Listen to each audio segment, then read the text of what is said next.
I am so happy রাবতী, আমি ভাবতে পারিনি আপনি এত তাড়াতাড়ি গুড নিউজটা দেবেন। আচ্ছা ঠিক আছে, আরে কি করছেন, ছেলে মানুষই করছেন কেন? ও এখন কোলে তুলতে নেই না, অ্যাকচুয়ালি আমি এত খুশি মানে আমার স্বপ্ন পূরণ হতে চলেছে, ড্যাডের স্বপ্ন পূরণ হবে। আচ্ছা আপনি রাবতী আপনি বলুন আপনার কি চাই, আপনি যেটা চাইবেন সেটা আমি আপনাকে দেবো। চ্যাটার্জি আপনি এখনই এত এক্সাইটেড হবেন না, এখন তো শিওর না ব্যাপারটা, আগে ডক্টরের কাছে যাই, টেস্ট হোক তারপর তো। আপনি ছাড়ুন তো ডক্টরের টেস্ট, সবচেয়ে বড় কথা হলো মেঘনা আর ঠাম্মি কি বলছে। আরে বাবা ওদের একটা এক্সপিরিয়েন্সের দাম তো আছে, আর আমার মন বলছে একটা গুড নিউজ তো আসতেই চলেছে। কই দেখি আপনার মুখটা, ও বাবা আসুন আসুন আসুন, দেখুন আপনার মুখটা গ্লো করছেন, খুব সুন্দর দেখাচ্ছে আপনাকে। তার মানে আগে আমাকে সুন্দর দেখাতো না। আচ্ছা সেটা আমি বললাম, আপনি আপনি সবসময় সুন্দর, কারণ আপনার মনটা সুন্দর, আর এখন তো আপনাকে আরো আলাদা লাগছে। আলাদা লাগছে? কিরকম আলাদা বলুন তো? এরকম না এরকম? আপনি না সত্যি না আলাদাই তো দেখালাম, আপনার তো ভালো লাগাই উচিত। এবার আপনি চুপ করুন আর যেটা বলছে সেটা শুনুন। বলে ফেলুন। বলছিলাম যে এবার আমরা আপনি আগে ছেড়ে তুমি বলতে পারি না, মানে ওই দুদিন পরে একটা বেবি আসতে চলেছে, ও শুনলে কি ভাববে বলুন তো?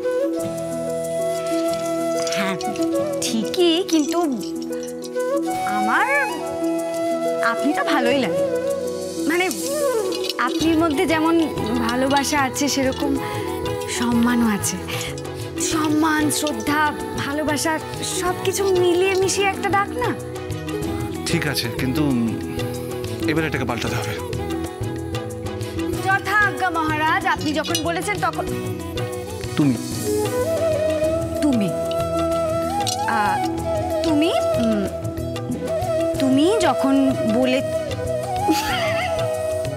আপনি হাসছেন কেন বলুন তো, আমি বুঝতে পারছি না। আরে এরকমভাবে হঠাৎ করে প্রথমবার তুমি মানে খুব খারাপ। তুমি বলুন না, ভালো লাগছে শুনতে। আপনিটাও তো ভালো লাগে না, আপনিটা ভালো, কিন্তু তুমিটা একটু হলো আলাদা। আচ্ছা আপনি তুমি দিয়ে কিছু একটা বলুন তো শুনি।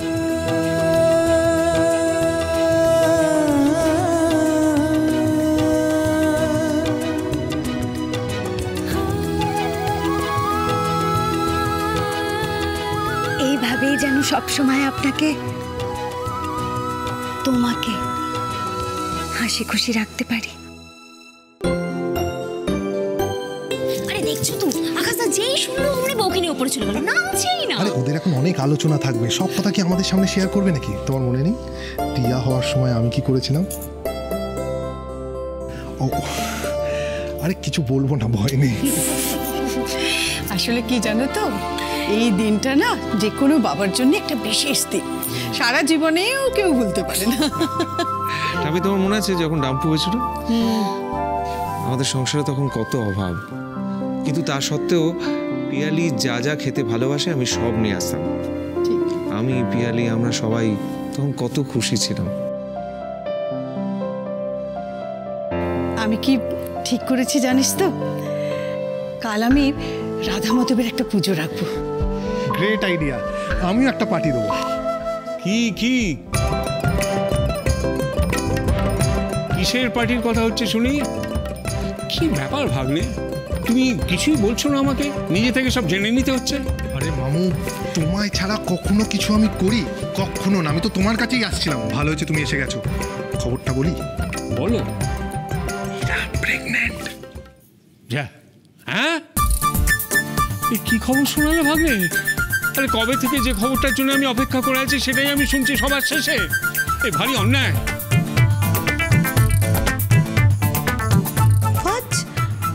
ইরাবতী প্রেগন্যান্ট? ইয়েস মম।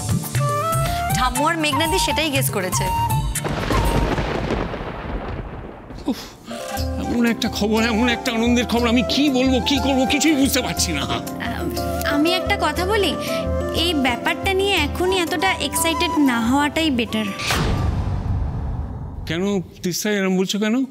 না মানে দিদ তো এখনো টেস্ট করা হয়নি, শুধুমাত্র গেসের ভিত্তিতে এত বড় সিদ্ধান্তটা না নেওয়াই ভালো। পরে যদি আবার অন্যরকম কিছু হয় তখন আমাদের সবারই মন খারাপ করবে, তাই। আহ, কি যে বলিস না তুই, কি আবার অন্যরকম হবে? হ্যাঁ সেই তো। আগে টেস্টটা হোক না, ততক্ষণে আমরা একটু অপেক্ষা করি। রাইট, ছোটি কিন্তু ভুল কিছু বলছে না।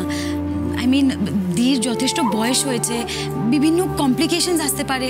সো আই থিঙ্ক আগে ওকে ডক্টর দেখিয়ে টেস্ট করিয়ে নেওয়াটা উচিত।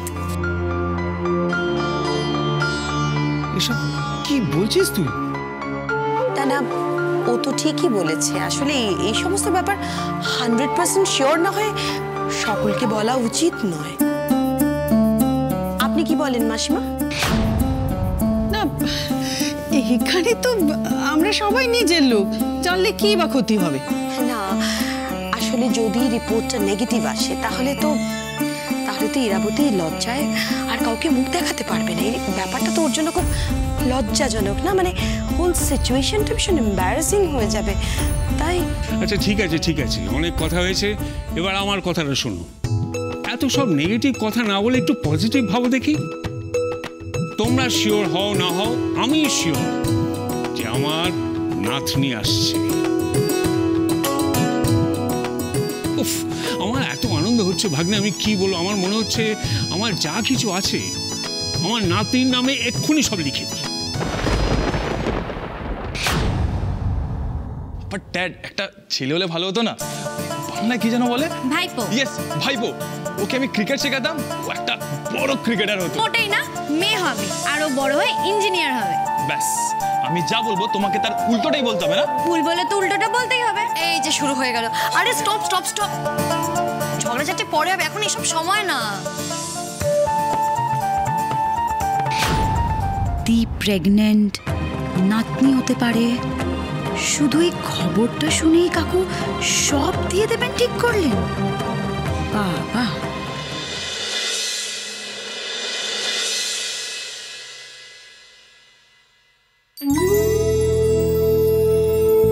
এখন সবচেয়ে বেশি মায়ের কাছে থাকতে ইচ্ছে করছে, কিন্তু মা যে আমার কাছে নেই। সেই ছোটবেলা থেকেই মাকে আমি শয্যাশায়ী দেখেছি। তারপর কবে যে একদিন ছেড়ে চলে গেল, তখন থেকে তো আমি তোমাকেই মা বলে জানি। ভালো মা, তুমি আমার সব। আজ যে কথাটা সবার প্রথম তোমাকে বলা উচিত, চাইলেও সেটা আমি তোমাকে বলতে পারবো না। কেন এভাবে আমার থেকে মুখ ফিরিয়ে রেখেছো ভালো মা? কিসে যে তোমার এত অভিমান হলো? কেন যে কষ্ট পেলে? একটিবার যদি জানতে পারতাম। আমি তোমার কথা রেখেছি ভালো মা। আমরা বিয়ে করেছি।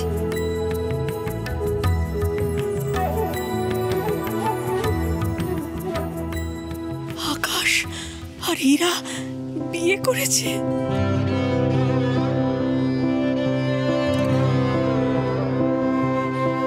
আমি নিশ্চিত ভালো মা, কোনো একটা ভুল বোঝাবুঝি হয়েছে। এসবের মধ্যে কেউ আছে যার কথায় ভুল বুঝে তুমি আমাদের ছেড়ে চলে গেছো। ও ভালো মা, আমাকে সত্যিটা বলার একটা সুযোগ অন্তত দাও। বিশ্বাস করো মিস্টার চ্যাটার্জি, বাবা, সবার যে তোমাকে চাই। সবচেয়ে বেশি তোমার মেয়ের তোমাকে প্রয়োজন।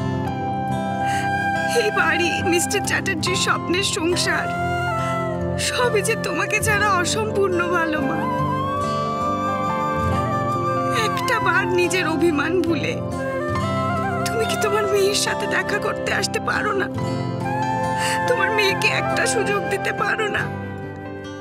ও ভালো মা, কোন মা কি তার মেয়ের উপরে এতটা অভিমান করে থাকতে পারে বলো? তুমি তো জানো তুমি ছাড়া আমার কেউ নেই। ফিরে এসো না ভালো মা, ফিরে এসো। তোমাকে ছাড়া আমি যে তোমার সংসার সামলাতে পারবো না।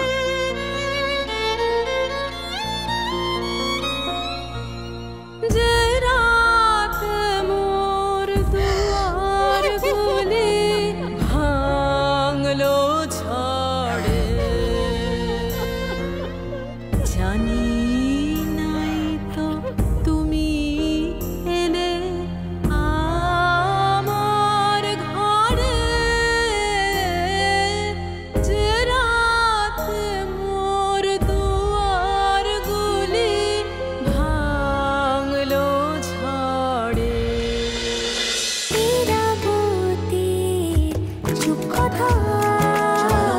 cholo, cholo, cholo, paltai.